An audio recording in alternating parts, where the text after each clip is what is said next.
जैसे हम लोग पहले बात कर चुके हैं कि जो अदब से जिनका ताल्लुक होता है उनमें ये कैपेसिटी होती है, एबिलिटी होती है कि वो लोगों के माइंडसेट के साथ खेल सकते हैं। जी, बिल्कुल। तो वो जो फ़िक्शनल कैरेक्टर्स लिखे गए, दोबारा मैं कह रही हूँ कि हम किसी को टारगेट नहीं कर रहे, बट जो कहा जाता है कि इशफ़ाक़ अहमद साहब, मुमताज़ मुफ़्ती साहब या शहाबनामा में जो इस तरह के कैरेक्टर्स एक सर्टेन टाइम पर लिखे गए, इस तरह के वाक़यात या करामात की बात की गई, उसमें तसव्वुफ़ को बेहतर तरीके से इस्तेमाल नहीं किया गया।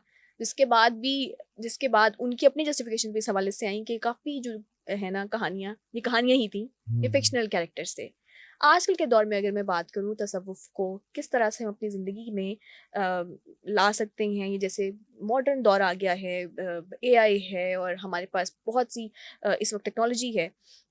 इस तरह की चीज़ों पे यकीन करना, सूफ़ीज़्म या तसव्वुफ़ को अपनी ज़िंदगी में लेकर आना मुश्किल है। तो इसमें क्या किरदार हो सकता है इस वक्त? देखिए, जवेरिया, दुनिया जितनी भी तरक्की कर ले, बहरहाल एक सवाल मौजूद रहेगा हर जदीद इंसान के ज़हन में कि मैं कहाँ से आया और मैं कहाँ जाऊँगा? मुझे किसने पैदा किया और मौत के बाद मैं किसके पास चला जाऊँगा?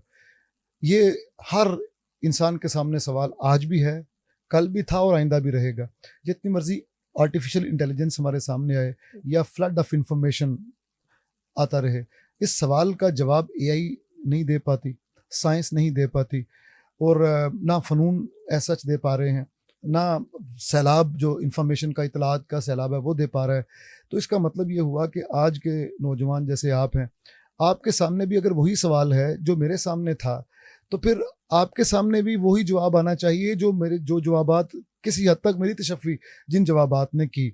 तो मेरी तशफ़्फ़ी यही हुई कि मैं ये समझता हूँ कि जब कोई चीज़ मैं कभी-कभार अजवारिया ये सोचता हूँ कि मैं कोई चीज़ बनाता हूँ ना, फ़र्ज़ करें छोटा टॉय, हुँ, मैं चंद दिन पहले भी एक मिसाल दे रहा था कि एक टॉय बनाता हूँ जो रिमोट से चलता है और बाज़ार में बेचने के लिए उस टॉय को मैं लेके जाना चाहता हूँ ताकि उससे कमाई कर सकूँ। तो उस मरहले से पहले मुझे उसकी लैबोरेटरी में तैयारी के दौरान में क्या कुछ करना पड़ेगा और उसके बाद कितने टेस्ट करने पड़ेंगे ताकि बिल्कुल फ्लॉलेस प्रोडक्ट बने।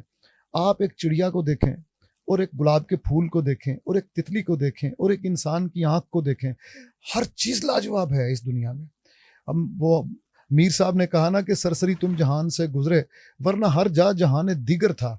आप जहाँ खड़े हो जाएँ वहाँ पे हैरतों के पहाड़ टूटते हैं आप पे। हुँ, तो ये इतनी फ्लॉलेस प्रोडक्ट्स, इतनी फ्लॉलेस, ये किस लैबोरेटरी में तैयार हुई हैं?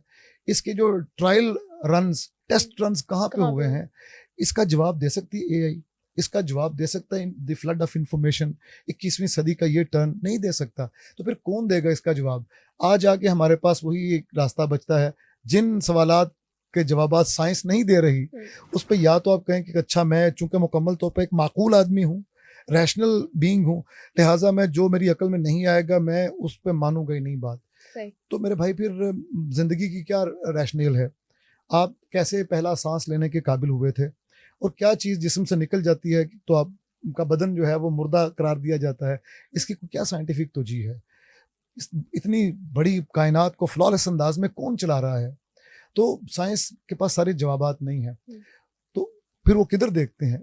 मज़हब की तरफ। तो यहाँ से फिर वो जन्म लेता है कि कुछ लोग पूरी सिद्ध के दिल से देखते हैं और कुछ लोग फ्रॉड के लिए देखते हैं।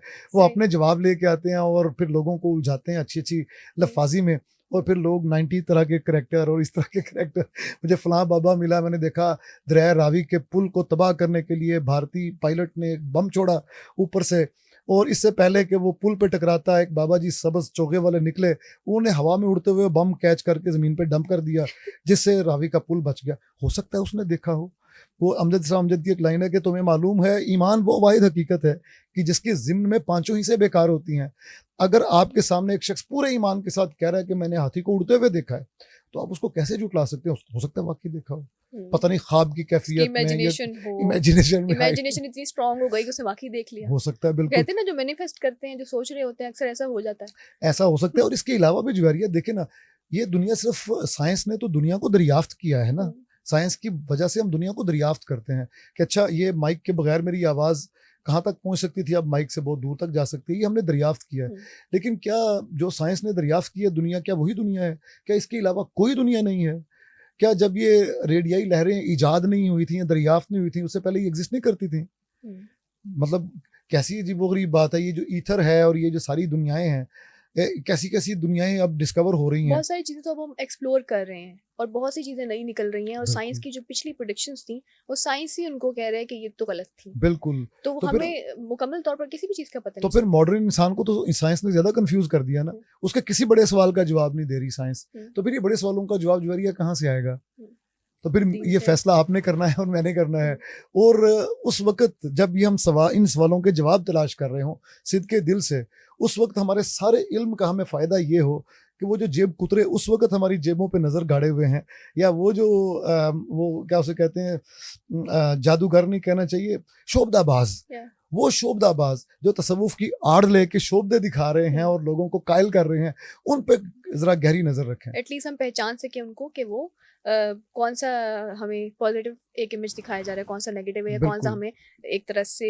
क्या कह लें कि एक तरह से हमें दुरुस्त रास्ता कौन सा है, गलत रास्ता कौन सा है, हमें पता एग्जैक्टली कि पता होना हमें हमें चाहिए। पता होना चाहिए बिल्कुल, इस उसके हवाले लिए से। कि उस्ताद की ज़रूरत पड़ती है, कोई शख्स अकेला नहीं कर सकता ये नहीं कर सारे सकता। ये मरहले तय नहीं कर सकता। हम्म, इसलिए फनाफी शेख का इसमें एक लाज़मा बीच में एक स्टेज है। अच्छा, फनाफी शेख तसव्वुफ को इश्क के ज़ुमरे में भी लिया जाता है। जब हम पहले पढ़ते हैं या सुनते हैं तो ये भी सुनते हैं कि अगर कोई इंसान इस स्टेज पर पहुंचा है तो पहले उसका दिल टूटा होगा एक आम इंसान की तरह, शायद किसी हम्म, इंसान ने ही तोड़ा हो, शायद उसको किसी से मोहब्बत हुई हो, उसके बाद फिर वो अल्लाह के करीब हो जाता है। तो ये आप समझते हैं कि ये स्टेजेस ट्रू होती हैं, ये किस तरह से होता है बेसिकली, अगर दिल का टूटना, किसी से मोहब्बत होना, ये ज़रूरी है अल्लाह मियाँ के साथ ताल्लुक अच्छा बनाने के लिए? सबके लिए नहीं। हम्म, मुझे मैंने मौलाना रूमी के ज़िंदगी के हवाल पढ़े और उन पर छपा हुआ नावल जो बड़ा मशहूर है, the 40 rules of love, elif Shafaq का, वो भी सारा मुताला किया इस नीयत से कि मुझे मज़ीद कुछ मिले मौलाना रूमी के बारे में। अब उनका जिनसे मुखालिफ के साथ इस कदर वालेहाना इश्क जो है, वो मुझे कोई तलाश करने के बावजूद, हज़रत अल्लामा इकबाल का भी, तो हवाला दे के ये नहीं कह सकता कि ये ज़रूरी है कि इश्क की हकीकी तक पहुँचने के लिए इश्क मजाजी के मरहले लाजमन तय करने हैं। लेकिन एक बात है, जब आप सोचना शुरू करते हैं तो बड़ा आपके सामने खुलता है। मसलन जवेरिया के वालिद साहब के वालिद साहब के वालिद साहब को किसने पैदा किया? अच्छा, ये कड़ी जो है, ये अल्टीमेटली जिस अजीम बीइंग तक पहुंचती है, ये वाली कड़ी, तो अपने आप पता चल जाता है आपको कि आप कहाँ से आए। हम्म, तो सूफी लोग जो होते हैं फिर क्या कहते हैं कि जवेरिया एक कतरा है, इट्स अ ड्रॉपलेट, और वो जो बहुत अजीम हस्ती है जिससे सारे कतरे जन्म लिए, वजूद में आए, जिससे सब कतरों ने जन्म लिया है, वो खुदा ताला की ज़ात है, वो एक समंदर है। तो यानी हम आप सब कतरे हैं और वो समंदर है। या मौलाना रूमी ने मसनवी का आगाज़ जिस चीज़ से किया, उन्होंने कहा कि बांसों का जंगल, उससे आपने एक बांस काटा और उसमें सुराख किए, उसको बांसुरी बनाया। जब आप उसमें फूंक मारते हैं तो उसमें से अब नगमे नहीं, नाले निकलते हैं, आहुजारी निकलती है।